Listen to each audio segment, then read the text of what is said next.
Philippot. Merci, rebonsoir, bravo à tous les intervenants. Je suis heureux que vous ayez vu la diversité des visages et des talents des patriotes avec tous les référents que vous pouvez applaudir, ainsi que tous les intervenants, les invités, qui sont la richesse du combat patriotique et souverainiste français. Et bravo aux bénévoles, aux militants qui rendent possible aujourd'hui, comme à chaque fois, cette manifestation. C'est un jour heureux, car il y a pile 20 ans, on gagnait. Je me souviens très bien, comme si c'était hier, de cette campagne référendaire formidable.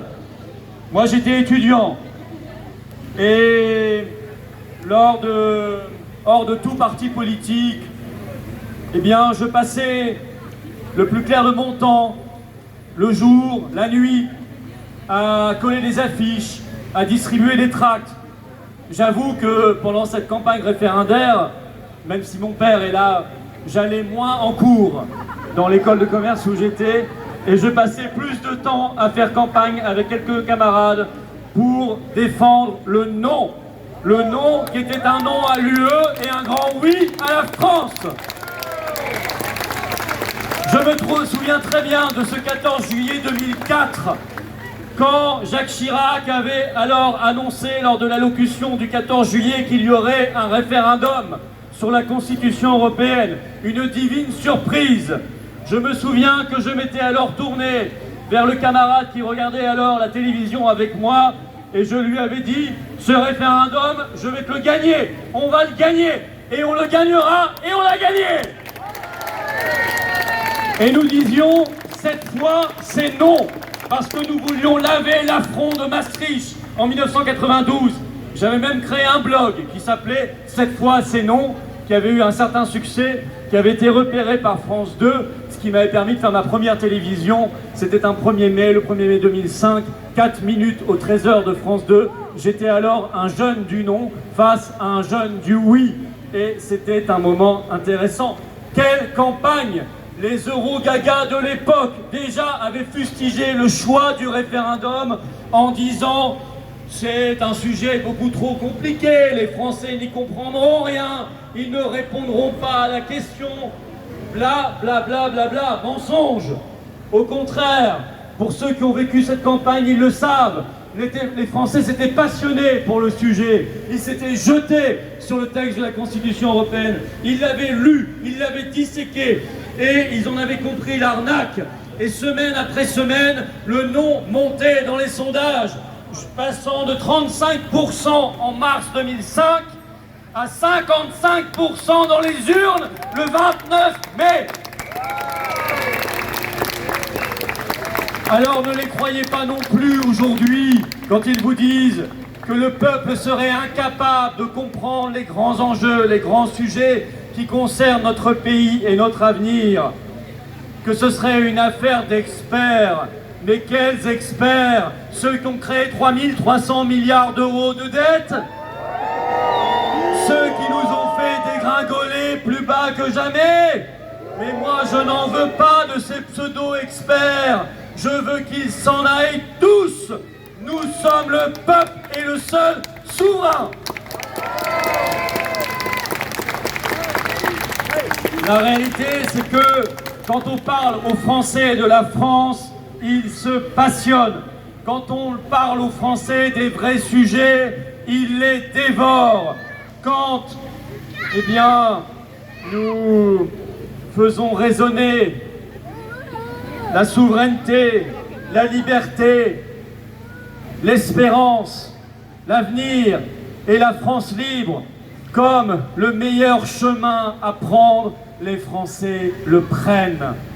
Car les Français sont un peuple intelligent. Ce que je retiens du 29 mai 2005, il y a pile 20 ans, c'est que contrairement à ce qu'ils passent leur temps à dire, le peuple français est toujours un grand peuple. Le peuple français est toujours un peuple très politique, réveillé quand on veut bien l'intéresser au vrai sujet.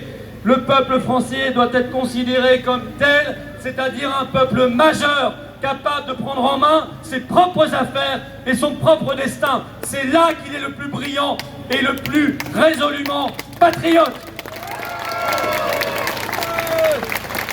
Évidemment, l'intérêt pour la chose publique, ça se suscite, ça se crée. Et vous le savez, le désintérêt se crée aussi.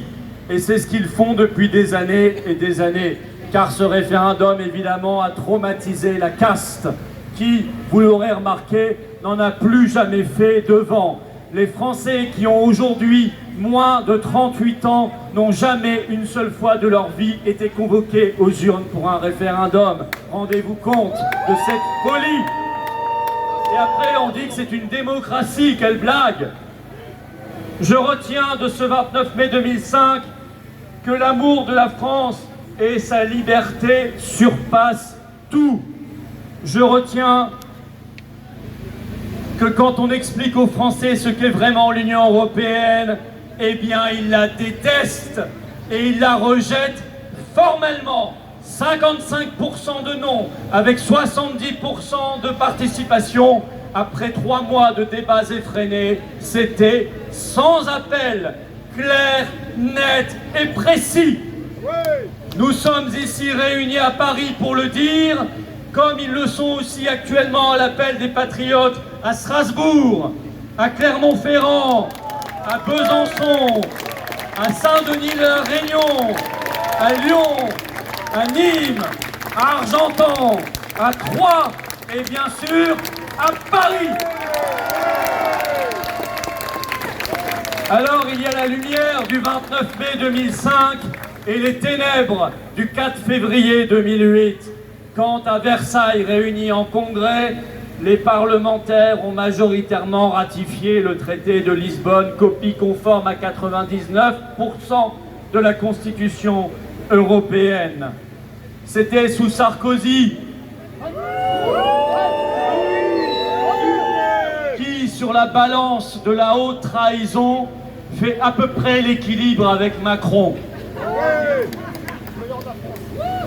Ce jour-là, des parlementaires, et nous avons lu leurs noms ce soir, et j'en ajouterai quelques-uns, ont consciemment, délibérément et définitivement acquis le statut de traître à la patrie. Je ne les appelle pas des parlementaires, mais des parlements traîtres. Ce sont des parlements traîtres et ils ont ce statut à vie. Alors je vais vous en ajouter quelques-uns pour clôturer cette liste. Pascal de Guilhem, Michel Delaunay, Guy Delcourt, Michel Delbar, Bernard de Rosier, Michel Destot, René Dosière, Guillaume Garot, Jean Gaubert, Catherine Génisson, Paul Giacobi, Jean-Patrick Gilles, Annick Girardin, Jean Glavany, Gaëtan Gosse, Pascal Gau et Thierry Mariani. Oui, le même, hein, le même. Car rien ne peut justifier, excusez-moi, de trahir sciemment le vote du peuple français. Certains sont encore aujourd'hui dans les hémicycles où se pavanent à la télévision. Certains donnent même des leçons de patriotisme, essayant de faire oublier leur sombre passé. Nous sommes là pour leur rappeler, ces gens-là devraient être déclarés inéligibles à vie.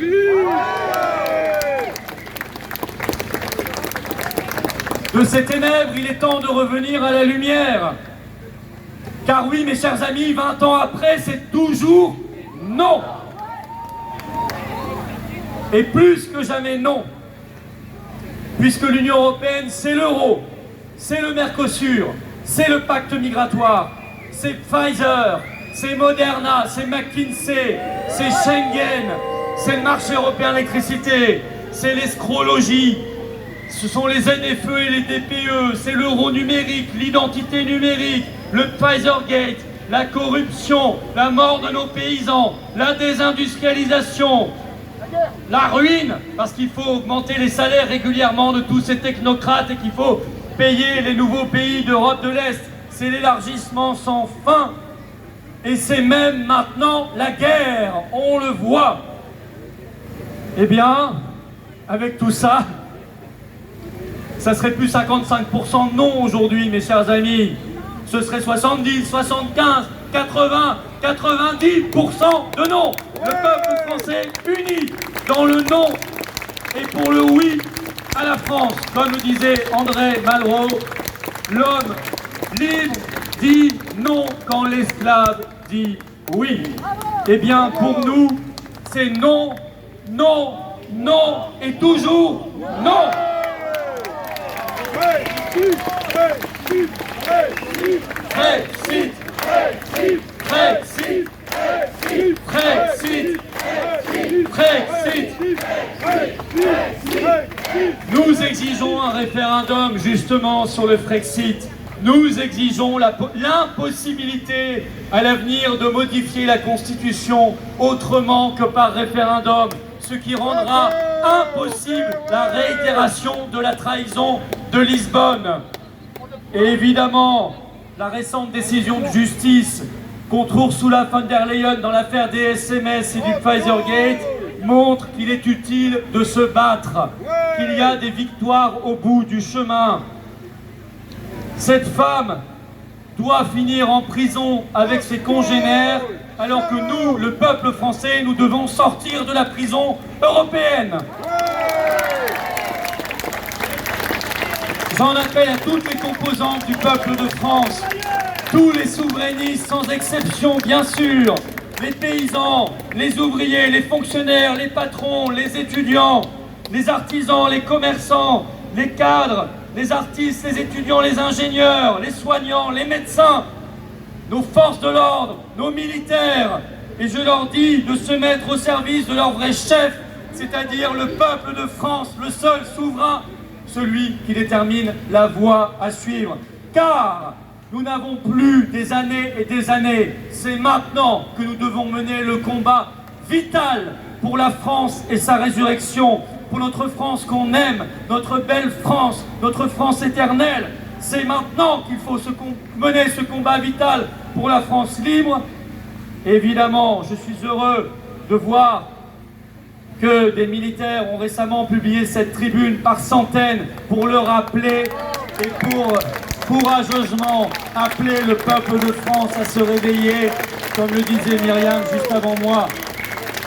Faisons souffler ce vent heureux du 29 mai 2005 qui balayera comme un fétu de paille toute cette oligarchie en place, qui ce vent heureux qui ravivera la flamme de la résistance et qui la transformera, mes chers amis, chers résistants, chers patriotes, en brasier de la victoire et de notre libération nationale.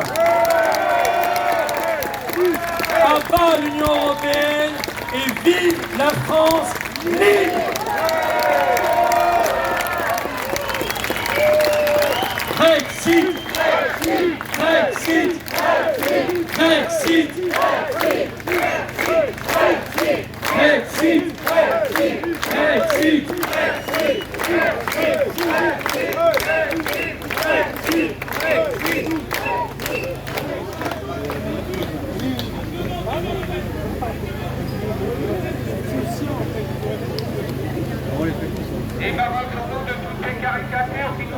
Nous allons évidemment chanter notre hymne national. Allons enfants.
Merci à toutes, merci à tous.